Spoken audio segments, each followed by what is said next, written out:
Managing content उपरे spoken tutorial को स्वागत। एही ट्यूटोरियल रे आमे शिखिबा एक नुवा कंटेंट क्रिएट करिबा, कंटेंट परिचालना करिबा एवं रिविजन्स। एही ट्यूटोरियल रेकॉर्ड करिबा पई मु उबुंटू ऑपरेटिंग सिस्टम, ड्रुपल 8 एवं फायरफॉक्स वेब ब्राउजर व्यवहार करूछि। आपण निज इच्छा अनुसार जे कोनोसी वेब ब्राउजर व्यवहार करि परिबे। पूर्वरु क्रिएट करथिबा वेबसाइट खोलंतु। एबे नुवा कंटेंट किपरि क्रिएट करा जाय शिखिबा। प्रथम इवेंट ऐड करंतु। कंटेंट उपरे क्लिक करंतु। एड कंटेंट क्लिक करंतु एवं इवेंट्स चयन करंतु। किछि जिंस प्रदर्शन पई एक नमूना इवेंट सेट करिबा। इवेंट नेम फील्ड रे ड्रुपल कैंप सिनसिनाटी टाइप करंतु। इवेंट डिस्क्रिप्शन फील्ड रे this is the first Drupal camp in the southern Ohio region type करंतु। ध्यान दियंतु जे क्रिएट न्यू रिविजन चेकबॉक्स एठारे ऑन रहिबो। एहार डाहाण पाखरे किछि करिबा दरकार नाही। वर्तमान पई इवेंट लोगो को ब्लैंक छाडी दियंतु। किंतु हमर इवेंट वेबसाइट दरकार। तेणु यूआरएल को http://drupalcampcincinnati.org भाबे टाइप करंतु।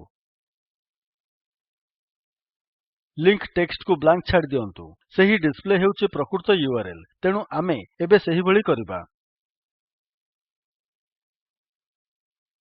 जेतेबेले इवेंट डेट उपरे क्लिक करिवे एक छोट कैलेंडर पॉप्स आसिबो। जनवरी 11th 2016 क्लिक करंतु। एबे कोनोसी इवेंट स्पॉन्सर्स ऐड करि परिबे नाही कारण एठारे कोनोसी यूजर ग्रुप्स सेट नाही। अन्य एक गुरुत्वपूर्ण ड्रुपल फीचर हेउछि इनलाइन एंटिटी रेफरेंस। एहा शीघ्र यूजर ग्रुप्स ऐड करिबाकू अनुमति दिए। हेले एहाकू परे शिखिबा। हमर किछि इवेंट टॉपिक्स अछि। आई टाइप करंतु एवं इंट्रोडक्शन टू ड्रुपल सिलेक्ट करंतु। एड अनदर आइटम उपरे क्लिक करंतु। एथरक एम टाइप करंतु।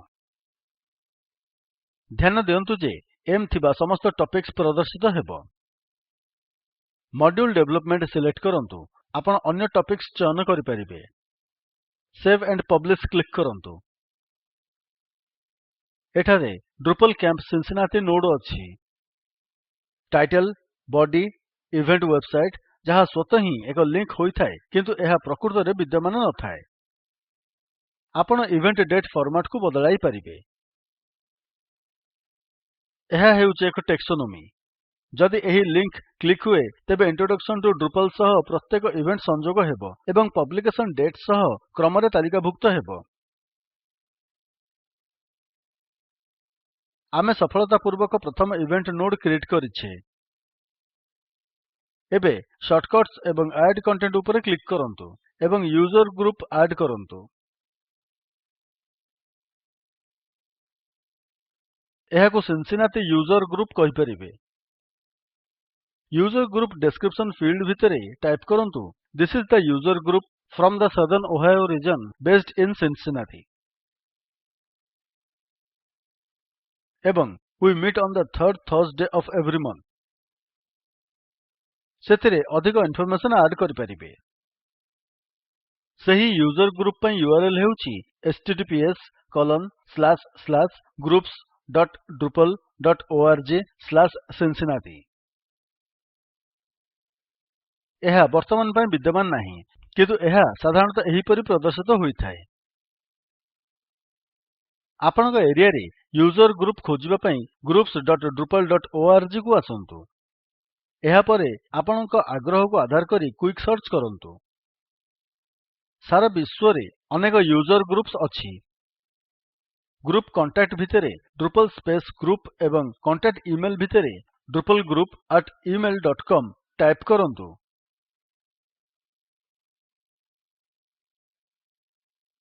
ध्यान दियंतु जे एहा एक प्रॉपरली फॉर्मेटेड इमेल एड्रेस हेबा उचित। न हेले ड्रुपल एहाकू रिजेक्ट करदेबो।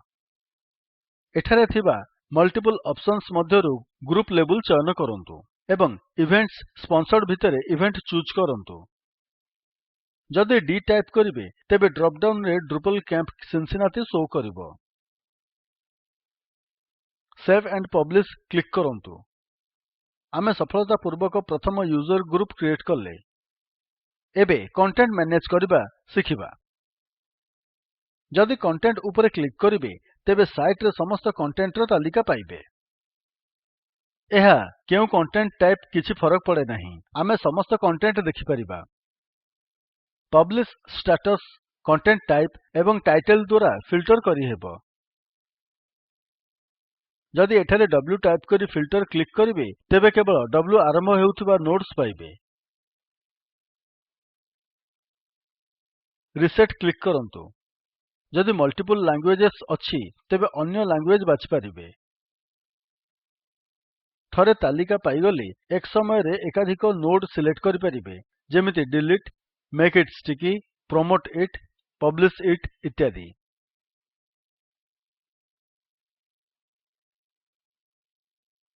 ଅନପବ୍ଲିଶ୍ଡ କଣ୍ଟେଣ୍ଟ ସିଲେକ୍ଟ କରି ଆପ୍ଲାଇ କ୍ଲିକ୍ କରନ୍ତୁ। ଧ୍ୟାନ ଦିଅନ୍ତୁ ଯେ ସିଲେକ୍ଟ ହୋଇଥିବା ନୋଡ୍ସ ଅନପବ୍ଲିଶ୍ଡ ରେ ଅପଡେଟେଡ୍ ହୋଇଛି। କଣ୍ଟେଣ୍ଟ ମ୍ୟାନେଜ୍ କରିବା ପାଇଁ ଏହା ଏକ ସହଜ ସ୍ଥାନ। ସମସ୍ତ ନୋଡ୍ସ କୁ ଏକ ସଙ୍ଗରେ ସିଲେକ୍ଟ କରନ୍ତୁ, ପ୍ରଥମେ ପବ୍ଲିଶ ଏବଂ ତାପରେ ଆପ୍ଲାଇ କ୍ଲିକ୍ କରନ୍ତୁ। ଯଦି କିଛି ପବ୍ଲିଶ ହୋଇଛି ତେବେ କୌଣସି କଥା ନାହିଁ, ଏବେ ସମସ୍ତ କଣ୍ଟେଣ୍ଟ ପବ୍ଲିଶ ହୋଇଯିବ। ଏଠାରେ ଗୋଟିଏ ନୋଡ୍ କୁ ଏଡିଟ୍ କିମ୍ବା ଡିଲିଟ୍ କରିପାରିବେ, କିମ୍ବା ଅନେକ ନୋଡ୍ସ କୁ ସିଲେକ୍ଟ କରି କଣ୍ଟେଣ୍ଟ ଡିଲିଟ୍ କରନ୍ତୁ। ଡ୍ରୁପଲ୍ ରେ କଣ୍ଟେଣ୍ଟ କୁ ମ୍ୟାନେଜ୍ କରିବା ଅତି ସହଜ। ଟୁଲ୍ ବାର୍ ରୁ କଣ୍ଟେଣ୍ଟ ଲିଙ୍କ୍ କ୍ଲିକ୍ କଲେ ସେହି ପେଜ୍ ଆସିବ। ଉପରେ ଥିବା ଟ୍ୟାବ୍ସ ବ୍ୟବହାର କଲେ ଆପଣ କମେଣ୍ଟସ୍ କୁ ମ୍ୟାନେଜ୍ କରିପାରିବେ ଏବଂ କୌଣସି ଫାଇଲ୍ ଫିଲ୍ଡରେ ଅପଲୋଡ୍ ହୋଇଥିବା ଫାଇଲ୍ସ କୁ ମଧ୍ୟ ମ୍ୟାନେଜ୍ କରିପାରିବେ। ଇମେଜ୍ ଦେଖିବା ପାଇଁ ଏହାକୁ କ୍ଲିକ୍ କରନ୍ତୁ। ଏହା ସ୍କ୍ରିନ୍ ରେ ଡିସ୍ପ୍ଲେ ହେବ। ଇମେଜ୍ କେଉଁଠି ବ୍ୟବହାର ହୋଇଛି ଦେଖିବା ପାଇଁ ପ୍ଲେସେସ୍ ଲିଙ୍କ୍ ଉପରେ କ୍ଲିକ୍ କରନ୍ତୁ। ଏହା ଆମକୁ ନୋଡ୍ ଗୁଡିକର ତାଲିକା ଦେବ ଯେଉଁଠି ଫାଇଲ୍ ବ୍ୟବହୃତ ହୋଇଛି।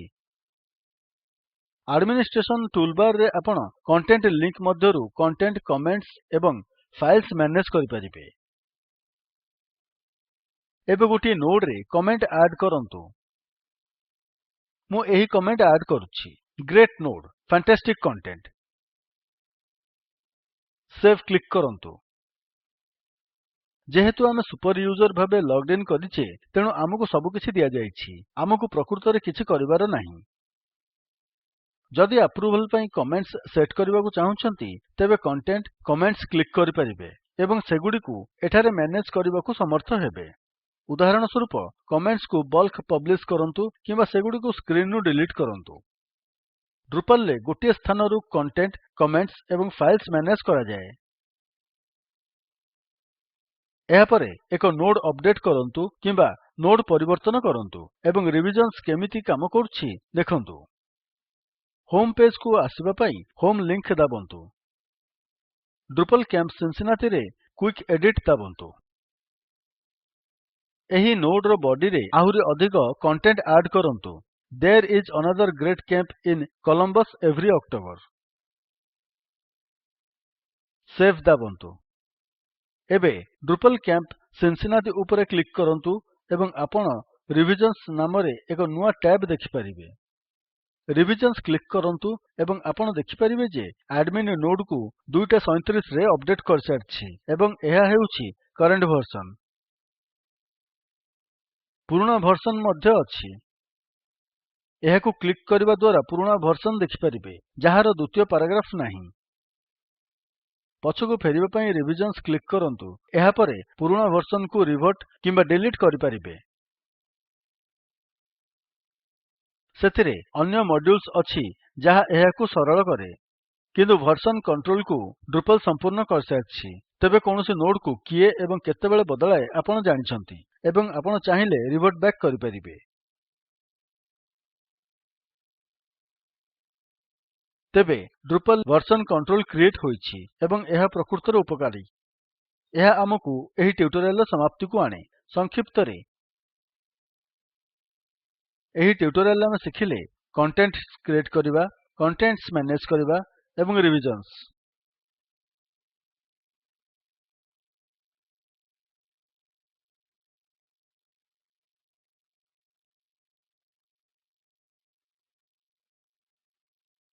ଆକୁୟା ଓ ଓଏସ୍ ଟ୍ରେନିଂ ରୁ ଏହି ଭିଡିଓ ଗ୍ରହଣ କରାଯାଇଛି ଏବଂ ଆଇଆଇଟି ବମ୍ବେର ସ୍ପୋକେନ୍ ଟ୍ୟୁଟୋରିଆଲ ପ୍ରୋଜେକ୍ଟ ଦ୍ୱାରା ସଂଶୋଧିତ କରାଯାଇଛି। ଏହି ଲିଙ୍କ୍ ରେ ଥିବା ଭିଡିଓ ସ୍ପୋକେନ୍ ଟ୍ୟୁଟୋରିଆଲ ପ୍ରୋଜେକ୍ଟକୁ ସାରାଂଶିତ କରେ। ଏହାକୁ ଡାଉନଲୋଡ୍ କରି ଦେଖନ୍ତୁ। ସ୍ପୋକେନ୍ ଟ୍ୟୁଟୋରିଆଲ ପ୍ରୋଜେକ୍ଟ ଟିମ୍ କର୍ମଶାଳାମାନ ଚଲାନ୍ତି ଏବଂ ପ୍ରମାଣପତ୍ର ଦିଅନ୍ତି। ଅଧିକ ବିବରଣୀ ପାଇଁ ଦୟାକରି ଆମକୁ ଲେଖନ୍ତୁ। ସ୍ପୋକେନ୍ ଟ୍ୟୁଟୋରିଆଲ ପ୍ରୋଜେକ୍ଟ ଭାରତ ସରକାରଙ୍କ NMEICT ମାନବ ସମ୍ବଳ ବିକାଶ ମନ୍ତ୍ରଣାଳୟ ଓ NVLI ସଂସ୍କୃତି ମନ୍ତ୍ରଣାଳୟରୁ ଅନୁଦାନ ପ୍ରାପ୍ତ। ଆଇଆଇଟି ବମ୍ବେ ତରଫରୁ ମୁଁ ପ୍ରଦୀପ ଚନ୍ଦ୍ର ମହାପାତ୍ର ଆପଣଙ୍କଠାରୁ ବିଦାୟ ନେଉଛି। ଆମ ସହିତ ଜଡ଼ିତ ହୋଇଥିବାରୁ ଧନ୍ୟବାଦ।